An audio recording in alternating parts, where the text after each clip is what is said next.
Hello, welcome to Harvard Book Referencing Example 1. What we're going to do is take a book, do a reference from it in Harvard format and just show you how to do it. Okay, the first thing is I've copied the front cover of a book. You might recognize him. That's Mr. Barack Obama. It's his book. So what we're going to do is write down the name of the author,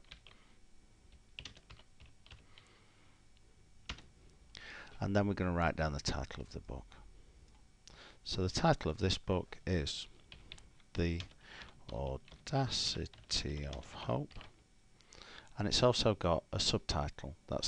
And then the way that we do a subtitle is we put a colon, a space, and then type the title of the book.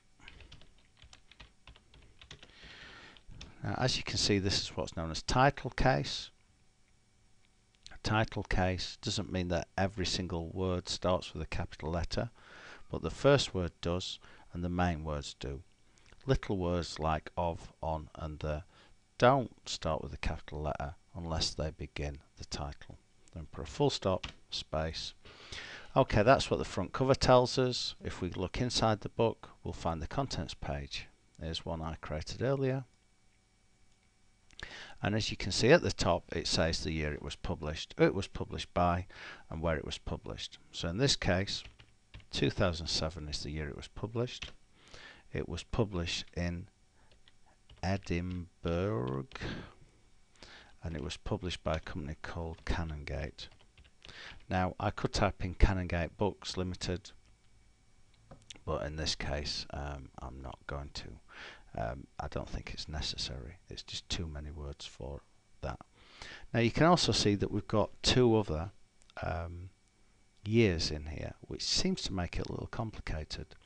The first one is that it was first published in the USA in 2006, and even then that was an imprint of a Random House book.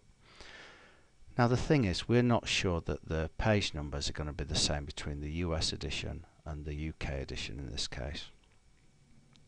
So we're going to not use 2006 as the date. We also see that it says this paperback edition was first published in 2008. Now normally the paperback edition has got the same page numbers as the hardback edition.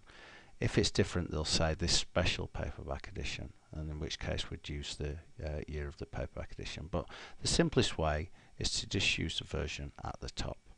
So we've got the main bits that we need for a reference. We just have to reorganize them a little bit. And the way a reference works is this is the references list at the end of the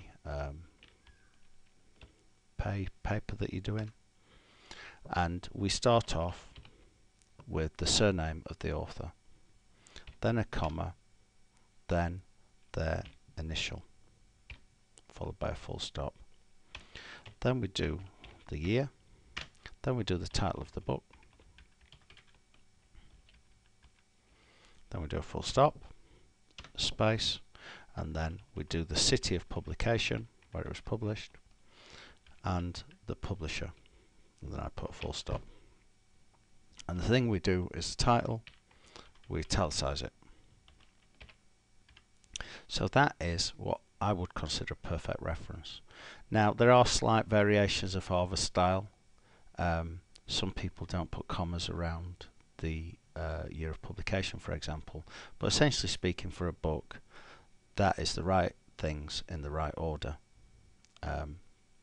with variations. And the main thing is when you're doing the referencing, for our intents and purposes, is that you are consistent in what goes on there. Now what we're going to do, because we can, is just find a little bit of information, do an actual quote. And here's a page from here, a quote on page 9 in the prologue.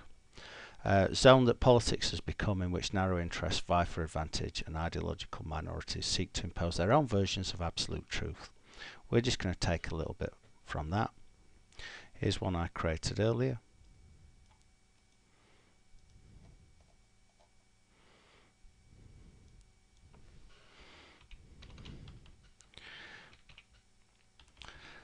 So I'm going to say politics has become an area where, quote, ideological minorities seek to impose their own versions of absolute truth, end quote.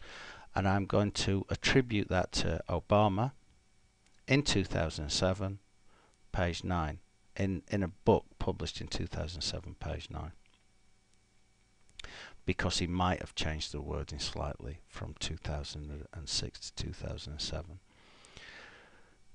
As you can see, the in-text reference, this is the bit inside your article, starts with the surname.